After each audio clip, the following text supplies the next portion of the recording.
देखिए रवैया नहीं काम बदलना चाहिए। जो ज़मीनी सतह पे माहौल था उसे ठीक करने का ज़िम्मा उठाया है, बस वो बदलेगा, रवैया बदल जाएगा। ये पिछले दिनों जो है डोडा बस स्टैंड के ऊपर जो है हंगामा चल रहा था, ये क्या कुछ जो है वहाँ अभी सूरत हाल है? देखिए माफिया जिस तरीके से मैंने कहा है, माफिया लूट हो रही है, शरेआम लूट हो रही है। एसएसपी के दीवार के साथ एक आदमी ने अपना अड्डा लगाया है और वहाँ से आवाम को लूटने का काम कर रहा है। उसी पे चर्चा हो रही थी, आम आदमी को लूटने का काम शरेआम हो रहा है, लेकिन कोई भी उसको पूछने वाला नहीं है। आवाज़ बुलंद करना ज़रूरी था, क्योंकि अगर आप देखेंगे ये जो माफिया है ये पूरे जम्मू कश्मीर के अंदर है, और ये कुछ लोग हैं जो आवाम को लूट रहे हैं, और कुछ ब्यूरोक्रेट हैं जो उनको सहारा दे रहे हैं, जो उन्हें पनपने के लिए मौका दे रहे हैं, जिन्होंने उनकी जड़ों को मजबूत किया। बस उनकी जड़ों को उखेड़ने की कोशिश की जा रही है और पूरी ताकत से उखाड़ेंगे।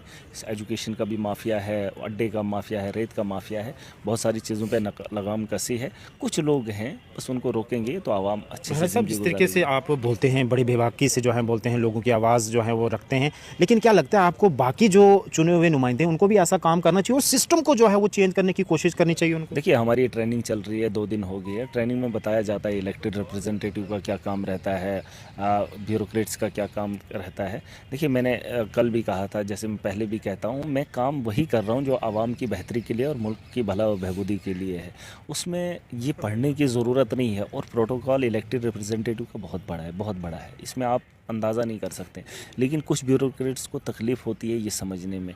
ठीक है, अब कोई बना कोई नहीं बना, आप ब्यूरोक्रेट बने, कोई पॉलिटिशियन बना, आपको तो चलना है आइन के तहत, कानून के तहत आपको चलना है। बिल्कुल। आपको मानना है, प्रोटोकॉल है, प्रोटोकॉल के तहत आपको काम करना है।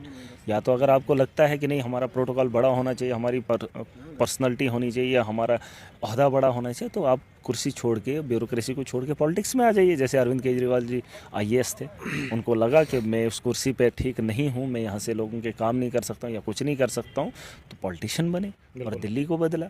आपको भी अगर ऐसी तकलीफ हो रही है तो वहाँ से उठ के चले आए। आपने जो वहाँ आवाज़ उठाई थी कि अड्डा पच्ची की वो सिस्टम चल रहा था ना, रिक्शा को लेकर, ई रिक्शा जो है, लेकिन कल वहाँ से खबर आई कि दोबारा से जो है वो कॉन्ट्रैक्टर उनसे अड्डा पच्ची नहीं, ले नहीं, रहा है। ऐसा नहीं है। देखिए सख्ती से मना है, मैंने उनको बोल दिया है, किसी को लेने की ज़रूरत नहीं। देखिए यहीं पे प्रॉब्लम आ रही है। पिछले 10 महीने उसने 25 रुपये लिया, 10 महीने 25 रुपये लिया, एक्स्ट्रा चार्जेस लिए। जब हमने आवाज़ उठाई तो इस कितनी बार तादाद होगी उन रिक्शा वालों की? 200-300, और आज वो ले रहा है 15 रुपये। आज कहीं आर्डर निकाला है ईओ ने, वहाँ की म्यूनसिपैलिटी ने। ये सारे के सारे मिले हुए लोग हैं, मिली भगत है। एक आदमी पल रहा है, और एक आदमी को पालने के लिए, उसके साथ खड़ा रहने के लिए हज़ारों लोगों को जो है बलि का बकरा बनाया जा रहा है। और उसको समझने के लिए कमेटी 10 दिन की बनाई। अब देखिए 10 दिन, मुझे लगता है 5-6 दिन हो गए हैं, 4 दिन बचे हैं। देखते हैं कार्रवाई क्या करेगी, और कानूनन क्या कर सकते हैं। कानून के रखवाले, कानून के तहत उन लोगों के खिलाफ कार्रवाई क्या करेंगे। जब एक जगह कार्रवाई होगी, जैसे आज भी आपने कहा कि बठिंडी के अंदर म्यूनसिपैलिटी वालों ने जो है यहाँ पर हंगामा किया, इन लोगों को जो है फड़ी वालों को, या जो रेडी वाले उनको उठाने का काम किया, फिर जाके वो सरकार के फारूक साहब के वहाँ घर पे जो है उन्होंने प्रोटेस्ट किया। कहाँ जाएंगे ये लोग बेचारे, इनके लिए पॉलिसीज़ नहीं है। अभी मेरे पास कुछ टीचर लोग, सीआरसी के लोग मिले, वो मेडिकल वाले, वो एनआरएचएम के, एनएचएम के लोग आज मुझे मिले थे। कुछ उनको 6 साल पूरे हो गए, कुछ उनको 6 महीने के बाद जो है नए सिरे से उन्हें मौका दिया जाता है। वो लोग क्या करेंगे। आप एजुकेशन को बेहतर कर नहीं पा रहे हो, रिक्रूटमेंट नहीं निकाल पा रहे हो। जो काम कर रहे हैं, 40 साल हो गई उनकी उम्र, 45 साल उनकी उम्र हो गई। तो आप भी उसी सरकार का हिस्सा है ना, आवाज़ उठाइएगा ना युवाओं के लिए, देखिए, रोजगार का जो है वो साधन बनाए हमारी ना। आवाज़ आम आदमी के लिए उठेगी, जम्मू कश्मीर की बेहतरी के लिए उठेगी। ये मतलब नहीं है कि मैं सरकार का हिस्सा हूँ, मैं सरकार का हिस्सा हूँ, इसमें कोई शक नहीं, लेकिन सरकार को काम करवाएंगे, याद दिलाएंगे वक्त वक्त पे, आप देखेंगे। सर, आपको भी याद होगा जब एनसी की तरफ से मंशूर अपना मैनिफेस्टो इलेक्शन से पहले जारी किया गया था, ये कहा गया था कि 200 यूनिट बिजली फ्री। जब दिल्ली का दौरा करते हैं वापस आके जो है उनकी भाषा में जो है तब्दीली नहीं होती है। अब वो कह रहे हैं कि 100% मीटरिंग होने के बाद जो है लोगों को फराम की जाएगी। ऐसा नहीं है, अभी असेंबली चलने दो। देखिए हम याद कराएंगे इन लोगों को, ऐसी बात नहीं है। लोगों के साथ वादा किया है, मैं सरकार का हिस्सा हूँ, और सरकार में घर के अंदर भी बातें होती है, डिस्कशन होती है, और अगर कुछ परिवार के लोगों को याद नहीं होता है, उन्हें याद दूसरा भी दिलाया जा सकता है। देखिए इनको याद होना चाहिए, इनके बड़े बड़े वादे हैं। मैं एनसी नहीं हूँ, मैं उन्हें समर्थन कर रहा हूँ, क्योंकि बहुत सपोर्टर बड़े, हो आप? हाँ मैं आप सपोर्ट किया आपने? बिल्कुल सपोर्ट की है, सरकार में सपोर्ट की है। अब ऐसा नहीं मैं भाजपा को सपोर्ट नहीं कर सकता हूँ, क्योंकि भाजपा की आइडियोलॉजी अलग है, लेकिन फिर भी उनको मैंडेट आवाम ने ज़्यादा दिया है, हम उसके साथ हैं, और आवाम भी चाहती है उनको। उन्होंने बहुत ज़्यादा पैमाने पर जो है लोगों से वादे किए, और मुझे लगता है उनको पूरा करना चाहिए। 200 यूनिट बिजली फ्री देना ये कोई बड़ी बात नहीं है। 3 महीने होने को आ गए, नहीं, लेकिन ये अभी तक तो मुझे वादे लगता है पूरे भी नहीं हुए। मारे से मुझे लगता है शुरू कर लेना चाहिए। अच्छा, अब बात करेंगे दिल्ली के इलेक्शन के ऊपर। विधानसभा चुनाव की घोषणा हो चुकी है, क्या महराज मलिक दिल्ली का रुख करेंगे? हाँ बिल्कुल जाएंगे दिल्ली के चुनाव में जाएंगे, सीखने का मौका भी मिलेगा और यकीन है कि बहुमत से इस बार सरकार बनाएंगे, 60 के ऊपर जाएंगे। 62 पिछली बारी थी, 62 से ऊपर लेकिन जाएंगे। केजरीवाल खुद इस समय डरे हुए हैं। नहीं डरा, कौन डरा? मोदी डरा है। केजरीवाल? मोदी नहीं, ऐसा नहीं है। 3 बार मुख्यमंत्री बना है और चौथी बार दावेदारी पूरी है, ऐसा नहीं है। केजरीवाल को डर नहीं लगना चाहिए ना, क्योंकि वो लोगों की बेहतरी चाहता है। दिल्ली को डरना चाहिए, दिल्ली के आवाम को डरना चाहिए, दिल्ली के गरीब को सोचना चाहिए। केजरीवाल नहीं बनेगा, उससे किसको फ़र्क पड़ता है? किसको फ़र्क पड़ता है? वहाँ के आवाम को। बिजली ख़त्म हो जाएगी, जो बिजली उनको 200 यूनिट बिजली दी जा रही है, जो हेल्थ के निज़ाम में उसने बेहतरी लाई, एजुकेशन को बेहतर किया है। भाजपा तो पूरे देश के इंफ्रास्ट्रक्चर को ख़त्म कर रही है, एजुकेशन के प्राइवेटाइजेशन सामने ला रही है। हमने तो दिल्ली के गवर्नमेंट स्कूलों को स्ट्रांग किया, बेहतर किया और वहाँ से रिजल्ट बेहतर हमने ला कर दिखाया। और आप देखिए जम्मू कश्मीर के अंदर प्राइवेटाइजेशन को बढ़ावा दिया जा रहा है, देश के अलग अलग जगहों पे प्राइवेटाइजेशन को बढ़ावा दिया जा रहा है। आप हेल्थ की बात करेंगे, मोदी के कार्ड की बात करेंगे, प्राइवेट अस्पतालों को फ़रोग मिल रहा है और गवर्नमेंट स्कूल लाभ नहीं मिल रहा है लोगों को, गरीबों को मिल रहा है 5 लाख का इलाज। फैसिलिटीज़ ही नहीं है, फैसिलिटीज़ नहीं है वहाँ पे, डॉक्टर ही नहीं है, डॉक्टर्स की कमी है।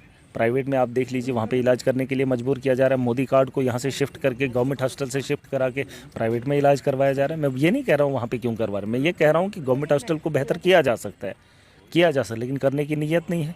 आप देखिए डिस्ट्रिक्ट हॉस्पिटल डोडा में वहाँ पे अल्ट्रासाउंड की कमी है, वो कुछ और भी MRI वगैरह जो भी होते हैं वहाँ पे वो आखिर टेस्ट नहीं में आते। जब ये अब असेंबली लगेगी, इसमें महराज मलिक का क्या मुद्दा होगा? ये वहाँ मुद्दे उठाने सिंपल रहेंगे, जो लोगों के साथ वादे किए हैं। मोटा मोटा एक परिवार है और परिवार के अंदर जो माँ बाप करता है अपने परिवार को बेहतर करने के लिए, जैसे मकान बनाया जाता है, बिजली के निज़ाम की बेहतरी, उनके खाने का इंतज़ाम करता है, वही कुछ चीज़ें जो हैं सरकार से उम्मीद रहती है। सरकार को काम करना चाहिए बिजली पे, सरकार को काम करना चाहिए एजुकेशन पे, हेल्थ पे। इन चीज़ों पे अगर सरकार काम नहीं करेगी तो सरकार के नेता को कौन मानेगा? कौन मानेगा PM में? कौन मानेगा CM में?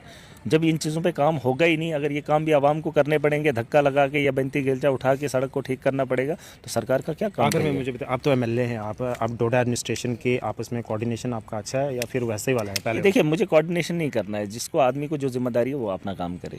इसमें कोऑर्डिनेशन, जैसे आप मीडिया में हैं, दूसरा भी मीडिया में, तीसरा भी मीडिया में, अपना अपना काम है, आपको करना पड़ेगा। माइक उठाइए तो लोगों के पास जाना पड़ेगा, लोगों से सवाल करने पड़ेंगे। अगर आप माइक जेब में रखेंगे तो कौन कहेगा आप मीडिया के आदमी हो? वही बात है, चाहे एडमिनिस्ट्रेशन है, उनको अपना काम करना है, मैं लीडर हूँ, मुझे अपना काम करना है, और जो एक आम आदमी है उसे आप अपना काम करना, अपना काम करेंगे। कोऑर्डिनेशन की ज़रूरत नहीं, कोऑर्डिनेशन है, उनको अपना जिम्मा बताया है, उनको अपना तर्ज बताया, हमें अपने तर्ज का पता है, अपने करैक्टर का पता है, अपने किरदार का पता है। हम अपना काम करेंगे, वो अपना काम करें, झगड़ा खत्म।